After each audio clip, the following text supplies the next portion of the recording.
Class अब यहाँ से स्टार्ट कर दी है।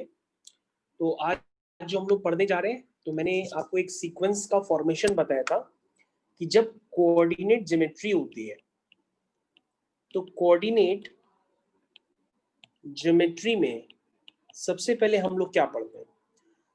सबसे पहले मैंने हम लोग को बताया था कि हम लोग स्ट्रेट लाइन पढ़ते हैं। तो हम लोग स्ट्रेट लाइन में हम लोग ने देखी स्ट्रेट लाइन। स्ट्रेट लाइन के बाद हम लोग पढ़ते हैं कोनिक सेक्शन। और कोनिक सेक्शन में आपने क्या क्या देखा? कोनिक सेक्शन में आपने देखा सर्किल, पैराबोला, एलिप्स, और अब हम आज देखेंगे हाइपरबोला।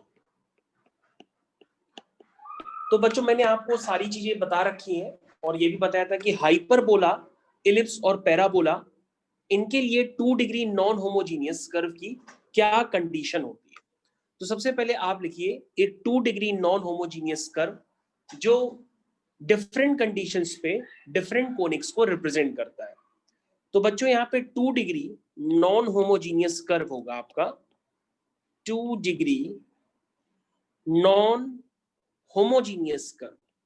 तो मेरे साथ लिखते चले जाइएगा 2 डिग्री नॉन होमोजीनियस कर्व जो होगा वो क्या होता है? वो होता है x square plus 2hxy plus by square plus 2gx plus 2fy plus c equal to 0। तो बच्चों ये आपके पास 2 डिग्री नॉन होमोजीनियस कर्व है जिसकी इक्वेशन आपके सामने लिखी है ax square plus 2hxy plus by square plus 2gx plus 2fy plus c equal to 0। तो बच्चों मैंने आपको कुछ कंडीशंस बताई थी। सबसे पहले बताया था इसका एक डेल्टा होता है जिसे हम कहते हैं abc plus 2fgh minus af square minus bg square minus ch square, ये होता है डेल्टा। और बच्चों मैंने बताया था अगर डेल्टा नॉट इक्वल टू 0 होता है तो उसमें 3 कंडीशंस होती हैं। एक होती है h square is equal to ab, जिसको मैंने बताया था ये रिप्रेजेंट करता है पैराबोला को। फिर मैंने बताया था h square less than ab भी हो सकता है जो रिप्रेजेंट करता है इलिप्स को। और उसके बाद हमने बताया था h square greater than ab होगा तो ये रिप्रेजेंट करेगा कोनिक हाइपरबोला को। तो हाइपरबोला के लिए स्पेशल कंडीशंस क्या है? तो हाइपरबोला के लिए स्पेशल कंडीशंस आपके लिए बनी फॉर हाइपरबोला। तो हाइपरबोला के लिए आपके लिए जो स्पेशल कंडीशंस बनी वो कंडीशंस क्या बनी कि डेल्टा आपका नॉट इक्वल टू 0 हो और h square greater than ab हो तो आपका हाइपरबोला फॉर्मेशन होता है। अब बच्चों मैंने आपको बताया था कि जब ये फॉर्मेशंस होते हैं तो स्पेशल कंडीशंस इनके लोकस की होती है। जैसे मैंने बताया था लोकस किस केस में? पैराबोला के केस में, एलिप्स के केस में, और वैसे ही आप देखेंगे हाइपरबोला के केस में। तो बच्चों हाइपरबोला का डायग्राम किस तरह से बनता है, क्या बातें होती है इसमें, ये सब बातें आपको समझनी पड़ेंगी। तो बच्चों अगर आपने हाइपरबोला का डायग्राम कभी नहीं देखा तो आज आप उसको देख लीजिए पहले। तो ये होता है हाइपरबोला का डायग्राम जो आपकी स्क्रीन पे हम बनाने जा रहे हैं।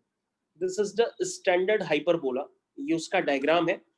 और स्टैंडर्ड हाइपरबोला की जो इक्वेशन होती है वो बिल्कुल इलिप्स की इक्वेशन से मिलती जुलती होती है। और जब हम लोग इलिप्स, हाइपरबोला और पैराबोला पूरी तरीके से फिनिश कर लेंगे तो हम लोग डिफरेंट क्वेश्चंस इसके करेंगे पैकेज से और आरडी शर्मा से, ताकि आपके कंसेप्ट्स और क्लियर हो जाए थ्योरी खत्म होने के बाद। तो सबसे पहले बच्चों अगर आप ध्यान से देखिए, ये अभी मैंने आपकी स्क्रीन पे जो डायग्राम बनाया है इसको कहते हैं स्टैंडर्ड हाइपरबोला। जिस तरह से बच्चों स्टैंडर्ड इलिप्स होता है उसी तरीके से आपके पास ये स्टैंडर्ड हाइपरबोला होता है। और इस हाइपरबोला की इक्वेशन होती है x square upon a square minus y square upon b square is equal to 1। तो बच्चों आप कहेंगे कि सर ये तो बिल्कुल इलिप्स जैसा ही है, क्योंकि इलिप्स में बीच में प्लस होता है लेकिन हाइपरबोला में बीच में माइनस होता है। और इसकी डेफिनेशन क्या होगी?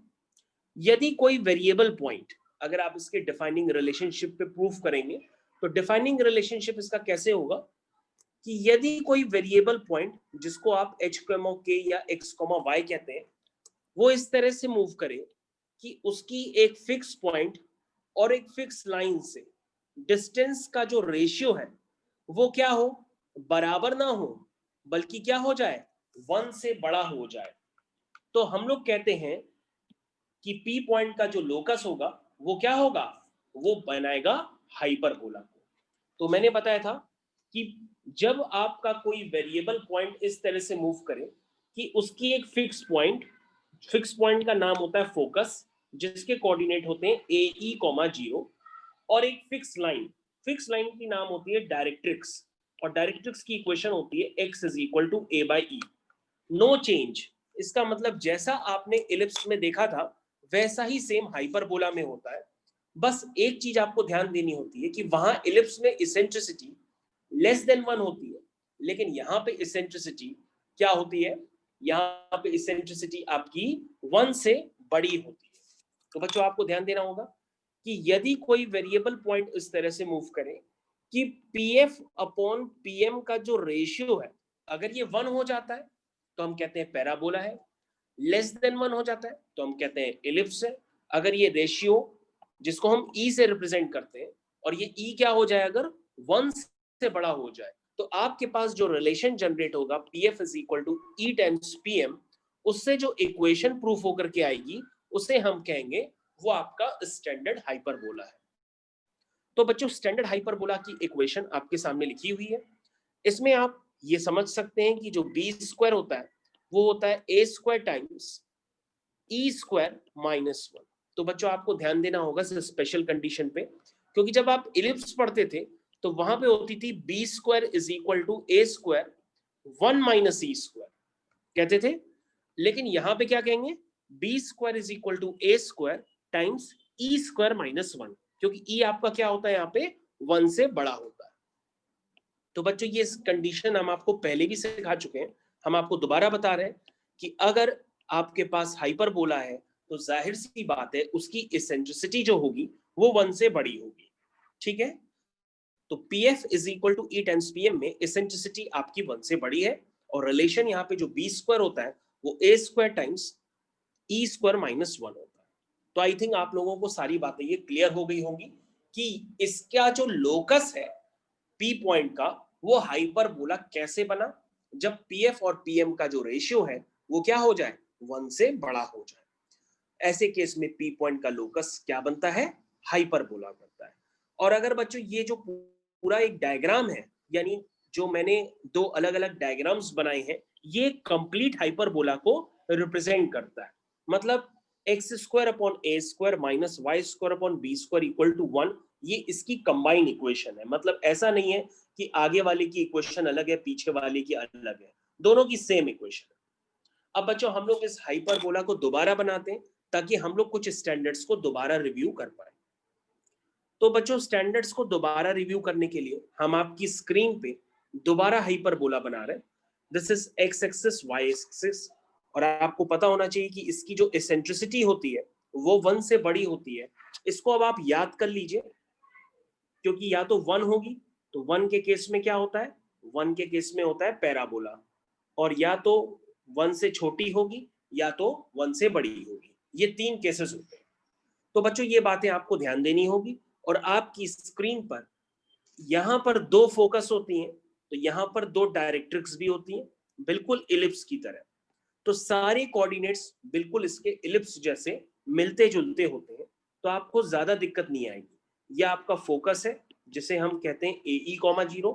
यह आपका दूसरा फोकस है जिसको आप F डैश से रिप्रेजेंट कर सकते हैं, ये होता है माइनस AE, 0।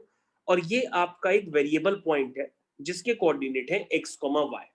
और इसकी प्रॉपर्टी मैंने बता दी कि ये इस तरह से मूव करेगा कि इसकी एक फिक्स पॉइंट से डिस्टेंस और एक लाइन से डिस्टेंस का जो रेशियो होता है वो क्या होता है, 1 से बड़ा होता है। तभी P पॉइंट का लोकस क्या बनता है, P पॉइंट का लोकस बनता है आपका हाइपरबोला, ठीक है ना। तो ये डिस्टेंसेस PF और PM बराबर नहीं होती, बल्कि इनकी डिस्टेंस का रेशियो PF अपॉन PM 1 से बड़ा होता है। तो आई थिंक ये बातें आपको क्लियर हो गई होंगी। अब आप इसमें दूसरी बातें भी समझ लीजिए। तो बच्चों मैंने आपको बताया था जो फोकस से कॉर्ड पास करे उसको हम लोग फोकल कॉर्ड कहते हैं, तो this is called focal cord.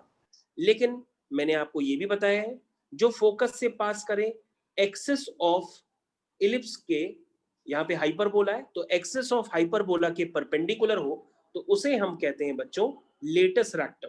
तो आप देख सकते हैं ये लेटस रेक्टम आपके सामने बनाया है, ये फोकस से पास कर रही है और एक्सिस ऑफ हाइपरबोला के परपेंडिकुलर है, तो इस हम लोग कहते हैं लेटस रेक्टम। इसको हम लोग कहते हैं लेटस रेक्टम, और लेटस रेक्टम की लेंथ वही होती है जो इलिप्स में होती है, दैट इज 2b²/a। तो बच्चों आपको ये बात याद रखनी होगी। और इस कॉर्ड को हम लोग कहते हैं फोकल कॉर्ड, इस कॉर्ड को हम लोग कहते हैं फोकल कॉर्ड, ठीक है। और ये जो बच्चों आपके सामने पॉइंट्स हैं, इस पॉइंट को हम लोग कहते हैं सेंटर ऑफ हाइपरबोला। तो centre of hyperbola is 0,0, centre of hyperbola is 0,0, centre of hyperbola is 0,0। इसका मतलब ये स्टैंडर्ड हाइपरबोला है, शिफ्टेड नहीं है। अगर शिफ्टेड होगा तो उसकी इक्वेशन x-1 का whole square upon 4 square like this, इस तरह से समझ में आएगी। ओके बच्चों, उसकी डायरेक्ट्रिक्स की इक्वेशन होती है x is equal to a/e, और इसकी इक्वेशन होगी x is equal to -a/e। और अगर आप कंबाइंड इक्वेशन ऑफ डायरेक्ट्रिक्स लिखना चाहें तो आप लिख सकते हैं x is equal to +-e। This is combined equation of directrix. इसको आप लिख सकते हैं x is equal to +-a/e। अब बच्चों यहां पर आता है सेंटर हो गया, अब आपके पास आता है यहाँ पे वर्टिसेस। तो वर्टिसेस के कोऑर्डिनेट क्या होते हैं, यहां पर आपको समझने पड़ेंगे। वर्टिसेस के कोऑर्डिनेट होते हैं a,0 -a,0। तो अब आप समझ लीजिए ये पॉइंट्स हैं कहां पर। ये पॉइंट है बच्चों आपका a,0 और ये पॉइंट है बच्चों आपका -a,0। और बच्चों ये जो एक्सेस होती है जिसको मैं ग्रीन कलर से मार्क कर रहा हूं, इस एक्सेस को कहते हैं ट्रांसवर्स एक्सेस। मतलब यहाँ पे नाम बदल जाता है। जिस तरह से आपने देखा कि इलिप्स में मेजर एक्सिस की लेंथ 2a होती है, उसी तरीके से हाइपरबोला में मेजर एक्सिस का नाम होता है ट्रांसवर्स एक्सिस, नाम बदल जाता है। तो यहाँ पे लेंथ ऑफ ट्रांसवर्स एक्सिस होती है 2a। तो आपको इस बात को लिखना पड़ेगा कि length of transverse axis, length of transverse axis is 2a। तो आपको वर्टिसेस भी क्लियर हो गए होंगे। और जो दूसरी एक्सिस है जिसको हम माइनर एक्सिस कहते हैं, जो हमें दिखती नहीं है, उसे हम यहाँ पर कहते हैं कि उसकी लेंथ है 2b। तो ट्रेंस यहाँ पे माइनर एक्सिस को हम लोग कहते हैं कॉन्जुगेट एक्सिस। तो जिस तरह से इलिप्स में मेजर एक्सिस माइनर एक्सिस होती है जिसकी लेंथ 2a और 2b होती है, उसी तरीके से हाइपरबोला में मेजर एक्सिस का नाम होता है ट्रांसवर्स एक्सिस और माइनर एक्सिस का नाम होता है कॉन्जुगेट एक्सिस। तो इनकी लेंथ बिल्कुल उसी की तरह होगी 2a और 2b। हालांकि यहाँ पे कॉन्जुगेट एक्सिस दिखती नहीं है, लेकिन ट्रांसवर्स एक्सिस आपको जरूर क्लियर कट दिखती है। अब आप बता सकते हैं कि ये हाइपरबोला एक्स एक्सिस के अलोंग बना है, इसलिए इक्वेशन ऑफ एक्सिस होगी जिसके अलोंग ये बना है, ये एक्स एक्सिस के अलोंग बना है और एक्स एक्सिस के अलोंग अगर बना है तो इक्वेशन ऑफ एक्सिस होगी y इक्वल टू 0। तो ये बातें आपको क्लियर हो गई होगी। अब आप इस डायग्राम को दोबारा रिव्यू कर लीजिए और देख। ठीक है बच्चों, अब हम लोग इसके क्वेश्चंस की तरफ मूव करते हैं। पहला क्वेश्चन आपकी स्क्रीन पे ये रहा। क्वेश्चन है find the equation of hyperbola, find the equation of hyperbola whose focus is 1,2. Directrix is the line x plus y plus 1 is equal to 0 and eccentricity is 3/2। तो बच्चों ये बातें आपको क्लियर होनी चाहिए। तो क्वेश्चंस किस तरह से करेंगे, तो आप क्या करेंगे, उसी डिफाइनिंग रिलेशनशिप को यूज करेंगे जो मैंने आपको बताया। क्या यूज करेंगे कि अगर कोई वेरिएबल पॉइंट इस तरह से मूव करे कि उसकी एक फिक्स पॉइंट और एक फिक्स लाइन से डिस्टेंस का रेशियो ई के बराबर हो, जहां पर ई अगर 1 से बड़ा हो जाए, तो ऐसे केस में जो पी पॉइंट का लोकस होगा वो क्या हो जाएगा, वो हो जाएगा हाइपरबोला। तो बच्चों यहां पर जो पी पॉइंट बना है आप उसको ड्रॉ कर लीजिए। This is your P point, जिसको मैंने अभी अभी आपके सामने लिख रहा हूं। तो पी पॉइंट को मैंने कुछ मान लिया x, y। अब पी पॉइंट को मेरे को डिस्टेंस दिखानी है, किससे किससे, एक बार फोकस से, तो ये आपका मान लीजिए यहाँ पे कहीं फोकस होगा, और ये आपकी डायरेक्ट्रिक्स होगी। तो मेरे को पीएफ अपॉन पीएम का रेशियो, तो आपको पीएफ अपॉन पीएम का रेशियो जो है वो ई के बराबर करना है। तो फोकस आपके पास क्लियर कट गिवन है, दिस इज 1,2, और आपके पास डायरेक्ट्रिक्स की इक्वेशन गिवन है x plus y plus 1 is equal to 0। तो अगर आप ध्यान से देखें तो आपके पास यहाँ पर आंसर निकल के आ रहा है कि पीएफ अपॉन जो पीएम है उसका रेशियो क्या है, वो रेशियो एसेंट्रिसिटी के बराबर होता है। तो अब आप क्या करेंगे, जिस तरीके से आपने एलिप्स में काम किया है, हाइपरबोला में काम किया है, पैराबोला में काम किया है, सर्किल में काम किया है, वैसे ही सेम काम यहाँ पे रिपीट करिए। अब ये हाइपरबोला के लिए करना है। कैसे लिखेंगे, आप लिखेंगे P F is equal to E times P M. तो सबसे पहले आपको पी एफ लिखना है, तो पी एफ आप अपनी कॉपी में पहले लिख लीजिए। तो पी एफ क्या होगा, under root of x minus 1 का whole square plus y minus 2 का होल स्क्वायर। पीएम लिखना है आपको, तो पीएम ऑलरेडी मैं बता चुका हूं, एक पॉइंट से लाइन पे डाला गया परपेंडिकुलर की लेंथ। तो ये लेंथ कितनी होगी, आप लिखेंगे x plus y plus 1 upon under root of x के कोफिशिएंट का स्क्वायर प्लस y के कोफिशिएंट का स्क्वायर का मॉड। तो मैंने आपको बताया था कि जब p point h comma k होता था तो आप कैसे लिखते थे, 1 into h plus 1 into k plus 1 upon under root of x square के कोफिशिएंट का स्क्वायर प्लस वाई के कोफिशिएंट का स्क्वायर। तो लेंथ ऑफ परपेंडिकुलर आपको लिखने बिल्कुल आता होगा, और अगर आपको कोई भी कंफ्यूजन हो तो आप फिर x कॉमा वाई को h कॉमा के मान लीजिए, तो आपको लेंथ ऑफ परपेंडिकुलर लिखने में कोई भी दिक्कत नहीं आएगी। तो अगर आपको लिखने में दिक्कत आ रही है तो आप एक काम कर लीजिए, आप इसको h कॉमा के लिख दीजिए, तो आप जल्दी लिख लेंगे P F equal to E times P M. चलिए अब मैं डायरेक्टली लिखता हूं P F is equal to E times P M. तो पी एफ क्या हुआ बच्चों, पी एफ हुआ, अगेन मैं लिख देता हूं, वो हो गया h माइनस 1 का whole square plus k minus 2 का whole square is equal to E times, E आपका 3/2 है। पीएम क्या है, लेंथ ऑफ परपेंडिकुलर, उसका फॉर्मूला मैंने बताया था ax1 plus by1 plus c equal to 0। अगर आप इस इक्वेशन को ax plus by plus c equal to 0 से कंपेयर करेंगे तो a की जगह 1 है, तो 1 इंटू x1 की जगह h है, यानी आपको लिखने अब आ गया होगा, यानी हो गया 1 into h plus 1 into k plus c upon under root of x के कोफिशिएंट का स्क्वायर प्लस वाई के कोफिशिएंट का स्क्वायर। अब बच्चों किसी का भी अगर हमें लोकस मान निकालना हो तो उसको आप h कॉमा के मान करके कंडीशन लगा दिया करिए, जैसे आपने अभी अभी कंडीशन लगाई। अब आपको बच्चों करना क्या होगा, इसको दोनों तरफ स्क्वायरिंग करना होगा, सिंप्लीफाई करना होगा, सॉल्व करना होगा, आपका आंसर आपके पास आ जाएगा। दिस इज द स्टैंडर्ड जो मैंने यूज किया, और स्टैंडर्ड को यूज करके आपको इक्वेशन ऑफ हाइपरबोला निकाल करके दे दी। दिस इज हाइपरबोला की इक्वेशन। अगर आप इसको सिंप्लीफाई करेंगे तो आपके पास दोनों तरफ स्क्वायरिंग करने पे आंसर आएगा, वो आएगा h को आप x कर दीजिएगा फाइनली, k को आप y कर दीजिएगा, तो आपके पास इक्वेशन आएगी x square plus y square plus 18xy plus 34x plus 50y minus 31 is equal to 0। तो ये आपके पास निकल आएगा। तो ये बच्चों आपका फाइनल आंसर है, आप इसको निकाल के देख लीजिए, मैं आपको टाइम दे रहा हूं। करते हैं, अपने जिस तरह से पढ़ा था कि एक इलिप्स ऐसा होता है जिसमें a ग्रेटर देन b होता है, और एक इलिप्स ऐसा होता है जिसमें a लेस देन b होता है। तो दोनों केसेस आपने देखे थे। और दूसरे केस के स्टैंडर्ड बनाने के लिए आपने क्या किया था, ए को बी से, बी को ए से रिप्लेस कर दिया था। उसी तरीके से बच्चों हाइपरबोला में भी दो केसेस होते हैं।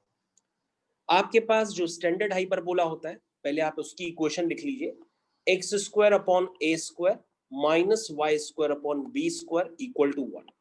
अगर ए ग्रेटर देन बी होगा तो सारे स्टैंडर्ड वही हैं जो पीछे आपने पढ़े थे, और अगर ए लेस देन बी होगा तो आपका डायग्राम थोड़ा सा चेंज हो जाएगा और सारे स्टैंडर्ड वही होंगे।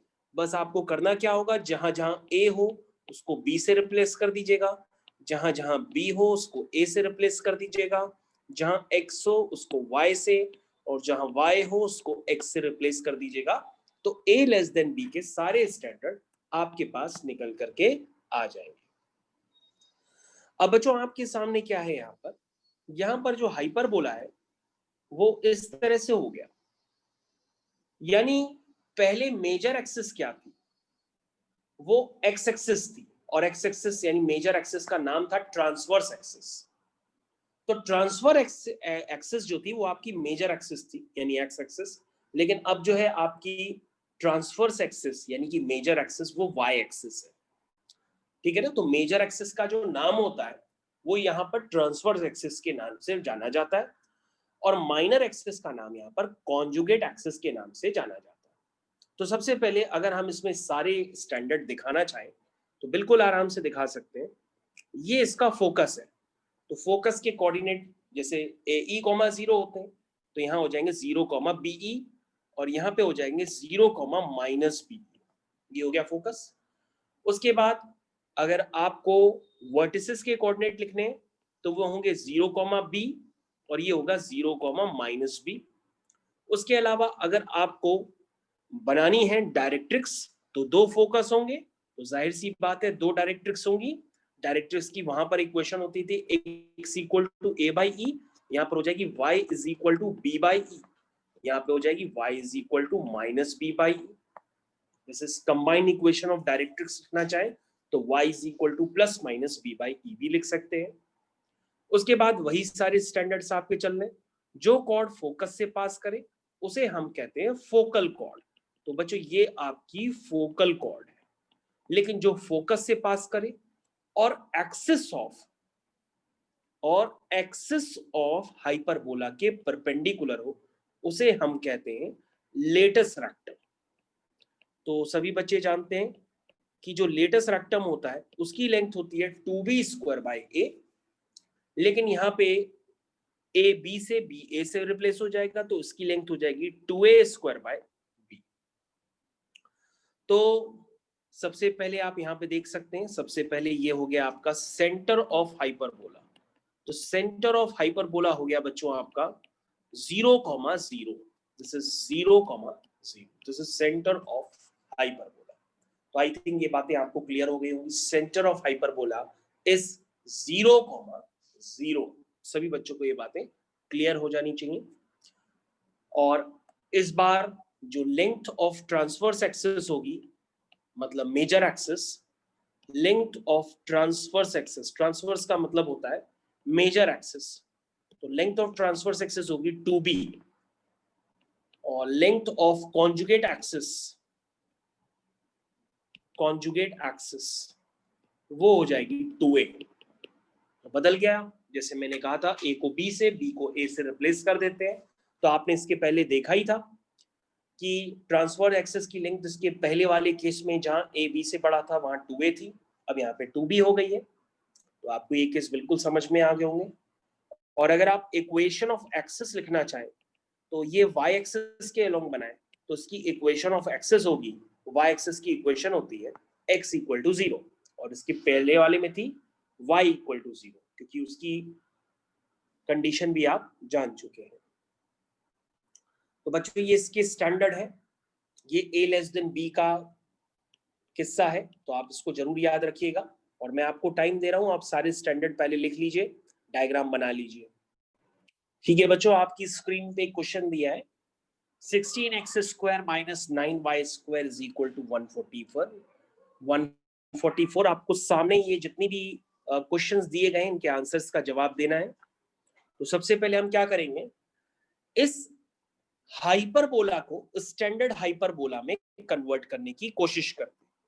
किस तरह से करेंगे, पहले आप इक्वेशन लिखिए। इक्वेशन लिखने के बाद आप ध्यान दीजिए कि आपका जो स्टैंडर्ड हाइपरबोला था वो था x square upon a square minus y square upon b square equal to 1, यानी आरएचएस में आपका 1 था। तो आप पहले क्या करेंगे, पूरी इक्वेशन को 144 से डिवाइड करेंगे, तभी आपका आरएचएस में 1 बनेगा। इसको सिंप्लीफाई करेंगे तो 69 जा 144 होता है और 9 16 जा 144 हो जाएगा इक्वल टू 1।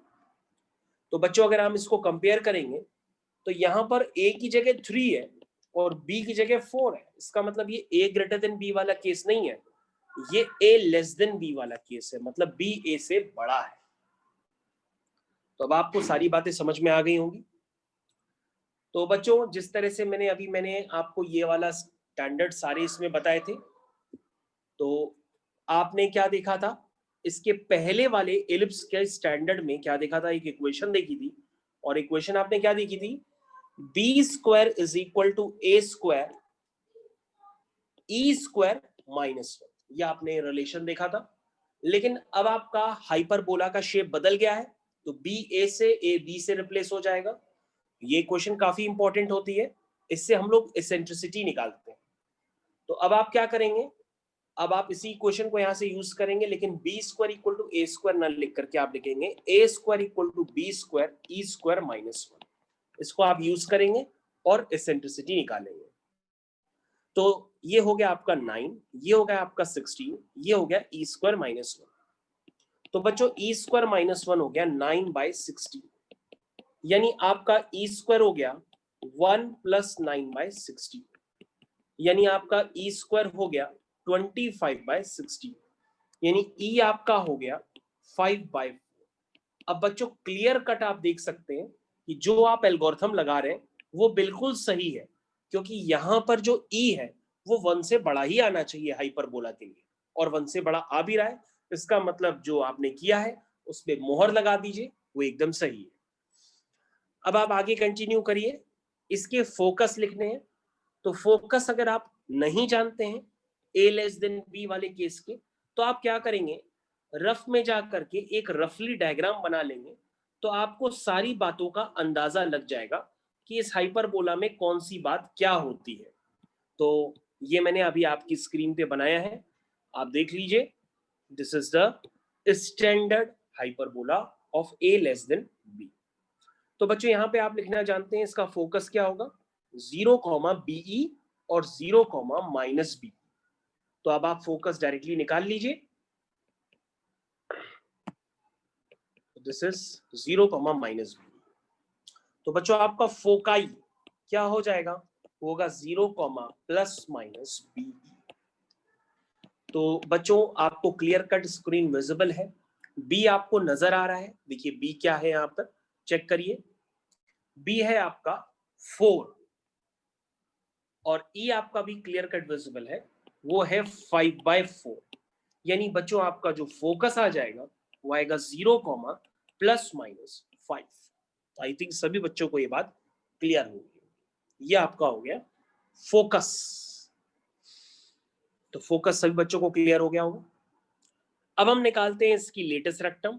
ये होती है बच्चों लेटेस्ट रेक्टम, जो आपके सामने बनाऊंगा अभी मैं। This is the latus rectum जो फोकस से पास करे और एक्सिस ऑफ हाइपरबोला के परपेंडिकुलर हो। तो बच्चों इसको हम लोग कहते हैं लेटेस्ट रेक्टम, और लेटेस्ट रेक्टम की हम लेंथ आपको ऑलरेडी बता चुके हैं। This is 2b² a। इसको सॉल्व कर लीजिए, 2b² a। लेकिन यहां पर क्या होगी, चेंज हो गया है हाइपरबोला, इसलिए इसकी लेंथ क्या बन जाएगी, बी ए से रिप्लेस हो जाएगा, ए बी से रिप्लेस हो जाएगा, इसकी हो जाएगी 2a² b। और अगर आप ए देख लें ध्यान से, तो ए आपका क्या है 3, और 3 का स्क्वायर होना जाएगा 9, और बी आपका क्या है 4, यानी हो जाएगा 9/2 यूनिट्स। ठीक, वर्टिसेस आप लिख सकते हैं, वर्टिसेस होंगे इसके 0, +-B। बी आप फिर से चेक कर लीजिए क्या है आपका 4, तो वर्टिसेस उसके हो जाएंगे 0, plus minus 4। Length of transverse axis, length of transverse axis is 2b, length of transverse axis is 2b। b आपका क्या है, जरा ध्यान दीजिए, b कितना है 4, तो लेंथ ऑफ ट्रांसफर एक्सिस हो जाएगी 8 यूनिट।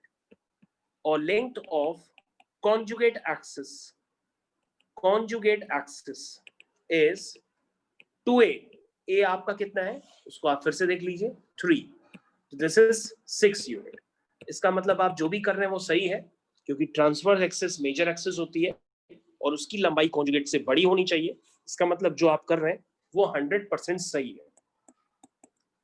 सेंटर ऑफ हाइपरबोला आप सभी लोग को क्लियर है, 0,0 है, साफ साफ दिखाई दे रहा है, वर्टिसेस क्लियर है। तो काफी सारी बातें आप निकाल चुके हैं। अब आप देख लीजिए कौन सी बातें रह गई हैं। डायरेक्ट्रिक्स आपको निकालनी है, तो डायरेक्ट्रिक्स इसकी होती है, वहां होती थी x is equal to plus minus A by E, यहाँ पे होगी y is equal to B by, और या y is equal to minus B by, यानी आपकी डायरेक्ट्रिक्स की कंबाइंड इक्वेशन हो गई y is equal to plus minus B by E.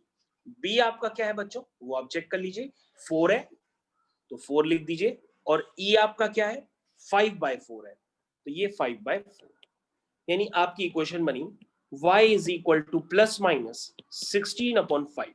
This is combined equation of directrix.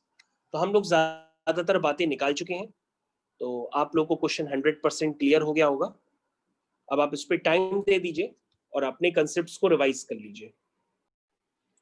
तो hopefully आप लोग ने कर लिया होगा इतना। तो हम लोग आगे कंटिन्यू करते हैं बच्चों इसके। तो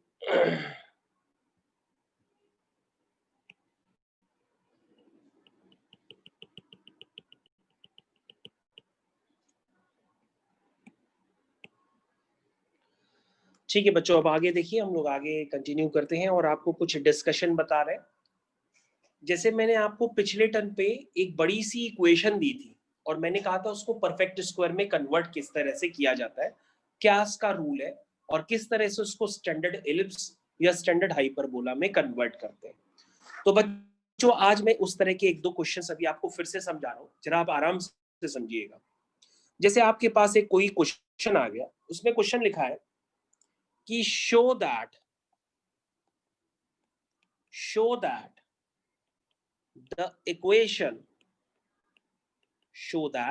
the equation x square minus 2y square minus 2x plus 8y minus 1 is equal to 0 represents a hyperbola। तो बच्चों आपके सामने यहाँ पे क्वेश्चन है, show that the equation x square minus 2y square minus 2x plus 8y minus 1 equal to 0 represents a hyperbola। तो बच्चों आपको शो करना है ये हाइपरबोला को रिप्रेजेंट करती है। किस तरह से करते हैं, मैंने आपको क्या टेक्निक बताई थी उसको दोबारा यूज करेंगे। और मैंने आपको समझाया था कि अगर x square plus y square या प्लस 4y स्क्वायर समथिंग दिया हो, मतलब एक्स स्क्वायर और वाई स्क्वायर के बीच में अगर प्लस का साइन हो तो वो एलिप्स होती है, और अगर एक्स स्क्वायर और वाई स्क्वायर के बीच में माइनस का साइन हो तो आप समझ जाइएगा वो हाइपरबोला होती है। तो ये आपको कर देने से समझ में आएगा। जैसे आपने लिखा एक्स स्क्वायर, तो एक्स स्क्वायर के साथ एक्स वाली टर्म ले लीजिए और वाई स्क्वायर के साथ वाई वाली टर्म ले लीजिए, -1 इक्वल टू 0। अब आप इस वाले टर्म को देखिए और इस वाले टर्म को देखिए। सबसे पहले आपको क्रॉस चेक करना होता है कि एक्स स्क्वायर और वाई स्क्वायर के कोफिशिएंट 1 है कि नहीं। जैसे पहले वाले में 1 है तो कोई प्रॉब्लम नहीं है, स्क्वायर एज इट इज ले लो। दूसरे वाले में 1 नहीं है तो पहले उसके कोफिशिएंट 1 बना लो, यानी वाई स्क्वायर का कोफिशिएंट 1 बनाने के लिए हमने 2 कॉमन ले लिया, हमने 2 कॉमन ले लिया। तो ये हो गया 2 4 जा 8 माइनस माइनस प्लस 2 4 जा 8 -1 इज इक्वल टू 0। तो आई थिंक ये बात आपको क्लियर हो गई होगी। -2y square minus minus plus 2 4 जा 8y -1 इज इक्वल टू 0। तो बच्चों अगर आप यहाँ पे ध्यान से समझें तो आपको कुछ और बातें भी समझ में आएंगी। ये हो गया एक्स स्क्वायर माइनस 2x। अगर हम इसको परफेक्ट स्क्वायर बनाना चाहते हैं तो हम क्या करेंगे, हम 1 को ऐड करेंगे और सब्ट्रैक्ट करेंगे। ये बात क्लियर है क्योंकि 2ab की जगह 2x दिया है, इसका मतलब b क्या है, 1 है। तो आपको ये बात समझ में आने चाहिए कि मैंने इसको परफेक्ट स्क्वायर बनाने के लिए 1 ऐड किया और 1 सब्ट्रैक्ट किया। उसी तरीके से बच्चों उसको भी परफेक्ट स्क्वायर बनाने के लिए यहाँ पे 2ab की जगह 4y दिया है, इसका मतलब b आपका 2 है, यानी ये a square plus b square, ये मैंने 2 स्क्वायर को ऐड किया और सब्ट्रैक्ट किया, मतलब 4 को ऐड किया और सब्ट्रैक्ट किया। आपको ये क्लियर कट विजिबल हो रहा होगा कि अब ये परफेक्ट स्क्वायर में कन्वर्ट हो गया है। तो a square plus b square minus 2ab, यानी कि 2 into 2 into y that is 4y। तो बच्चों ये बातें आपको समझ में आनी चाहिए। अब बच्चों ये यहां से यहां तक क्या है, ये यहां से यहां तक है x माइनस 1 का होल स्क्वायर। ध्यान दीजिएगा, x माइनस 1 का whole square minus 1 minus 2 times ये क्या हो गया, ये हो गया y माइनस 2 का होल स्क्वायर। तो बच्चे यहाँ पे ध्यान दीजिएगा, ध्यान से, कोई प्रॉब्लम हो तो पूछिएगा। ये हो गया y माइनस 2 का whole square minus 2 square minus 1 is equal to 0। तो बच्चों ये लेट से बन गया x माइनस 1 का whole square minus 1 minus 2 times y minus 2 का whole square minus minus plus, और 4 इंटू 2 करेंगे तो आपका आ जाएगा 8 minus 1 is equal to 0।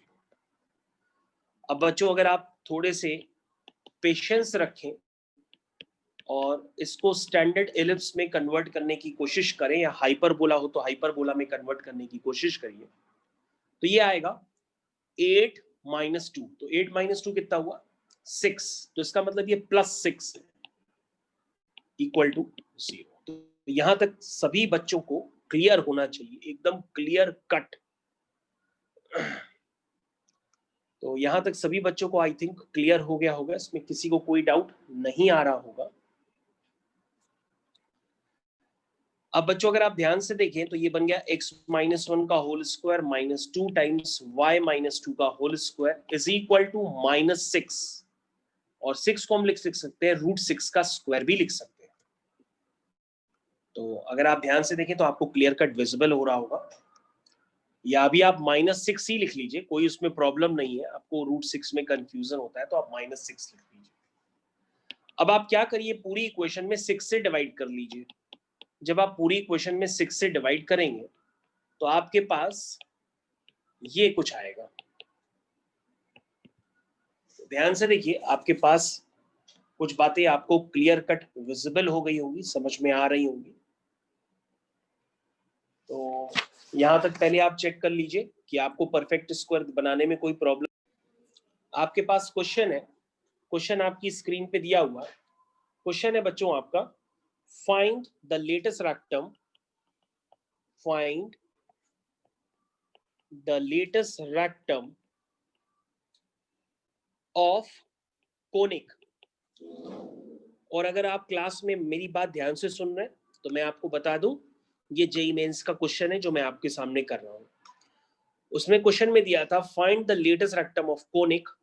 Conic है बच्चों आपका 3x स्क्वायर, ध्यान से देखिएगा, 3x square plus 4y square minus 6x plus 8y minus 5 equal to 0। तो सभी बच्चे यहां पर ध्यान दें और क्वेश्चंस को ध्यान पूर्वक पढ़ें। तो बच्चों ये जेईई मेंस का क्वेश्चन है आपकी स्क्रीन पे, आपको लेटेस्ट रेक्टम की लेंथ निकालनी है, लेकिन वो तो आप बाद में निकाल पाएंगे। लेकिन पहले आप इसको देखिए कि ये है क्या। आप कहेंगे सर ये एलिप्स है, क्योंकि x स्क्वायर और y स्क्वायर के बीच में प्लस का साइन। तो देखिए हम लोग क्या करते हैं, सबसे पहले इसको कन्वर्ट करेंगे। तो x वाले टर्म्स x के साथ हम कलेक्ट करेंगे। ये देखिए मैंने x वाले टर्म x के साथ कलेक्ट कर लिए, y वाले टर्म y के साथ। उसके बाद मैंने बताया था हर हालत में एक्स स्क्वायर के कोफिशिएंट और वाई स्क्वायर के कोफिशिएंट को आपको 1 बनाना होगा। तो आपने वो 1 बना दिया, होपफुली आपको समझ में आ गया होगा। उसी तरीके से यहां पे भी 1 बनाइए।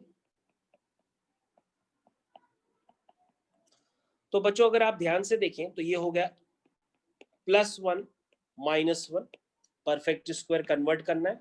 अब आप कन्वर्ट करना इतना तो सीख ही गए होंगे। तो ये देखिए बच्चों, मैंने परफेक्ट स्क्वायर कन्वर्ट कर लिया। ये परफेक्ट स्क्वायर है और ये भी परफेक्ट स्क्वायर है। आप ध्यान से देखते रहिएगा स्क्रीन को। ये बच्चों बन गया -2ab है, तो ये x - 1 का होल स्क्वायर है, -1 + 4 टाइम। ये बच्चों +2ab के साथ है, तो ये a + b का होल स्क्वायर बन जाएगा, -1 -5 = 0। तो बच्चों आपको बिगिनिंग लेवल पे कंपलसरी ये है कि आप परफेक्ट स्क्वायर सही से बना करके इक्वेशन पहले लिख पाए। अगर आप ये लिख पा रहे हैं तभी आप कुछ एग्जाम में कर पाएंगे, अदरवाइज नहीं हो पाएगा। तो यहां तक के कंसेप्ट आपको क्लियर होने चाहिए। नहीं आ रहे तो रिकॉर्डेड लेक्चर आपके पास है, उनको रिवाइज करिए। तो बच्चों ये कितना हो गया, 5 4 9 9 3 12, यानी कि -12। -12 को उधर जाके +12 लिख दो। तो बच्चों आपको क्लियर कट यहाँ पे विजिबल हो रहा होगा कि अगर हम 12 से इस पूरी इक्वेशन को डिवाइड कर दें तो यहाँ 4 आ जाएगा और यहाँ पर 3 आ जाएगा, = 1। तो ये क्या हो गई बच्चों इक्वेशन, ये हो गई x - 1 का whole square upon 2 square y + 1 का होल स्क्वायर अपॉन √3 का स्क्वायर = 1। तो सभी बच्चों को ये बात क्लियर हो गई होगी। तो बच्चों यहाँ पर अगर आप ध्यान से देखें कि a 2 है और b √3 है, a की जगह 2 है और b की जगह √3 है, और √3 होता है 1.732, इसका मतलब a > b है, और a > b है तो इस इलिप्स की लेटेस्ट रेक्टम आप बताएंगे वो होती है 2b²/a। तो ये सबको क्लियर हो गया होगा। और अगर आपको इलिप्स नहीं क्लियर है तो मैंने अभी आपके सामने ऊपर छोटा सा बनाया है, तो अगर आप यहाँ वैल्यूज पुट करेंगे तो आपका आंसर क्लियर कट आ जाएगा, 2 टाइम्स b²। b² की जगह क्या आएगा, 3। ध्यान से देखिए, b² जो है बच्चों वो 3 के बराबर है, ठीक है, क्योंकि b √3 है और √3 का स्क्वायर करेंगे तो 3 हो जाएगा, अपॉन a आपका 2 है, तो ये आंसर आ गया आपका 3 यूनिट्स। तो बच्चों ये जेईई मेंस का क्वेश्चन है, मैंने आपको आंसर भी निकाल के दिखा दिया कि इसका आंसर क्या आ रहा है, 3 यूनिट्स। तो सभी बच्चों को ये क्वेश्चन क्लियर हो गया होगा।